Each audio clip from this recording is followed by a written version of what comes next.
ঝটপট ডিমের ডালনা। কুকারে ডিম আলু 2 সিটি দিয়ে ঠান্ডা করে খোসাটা ছাড়িয়ে সরষের তেলে ভেজে তুলে নেব।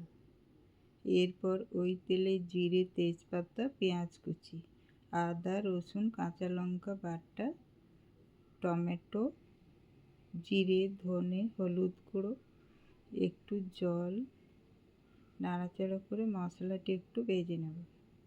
পরিমাণ মতো নুন দিয়ে টমেটোটা গলে গেলেই তার মধ্যে দিয়ে দেবো জল। ঝোলটা ফুটে উঠলেই ভেজে রাখা আলু ডিম দিয়ে একটি ডিম ভেঙে ঝোলের সাথে মিশিয়ে কিছুক্ষণ রান্না করব। ঝোলটা একটু কমিয়ে কসুরি মেথি দিয়ে নেড়েচেড়ে নামিয়ে নেব।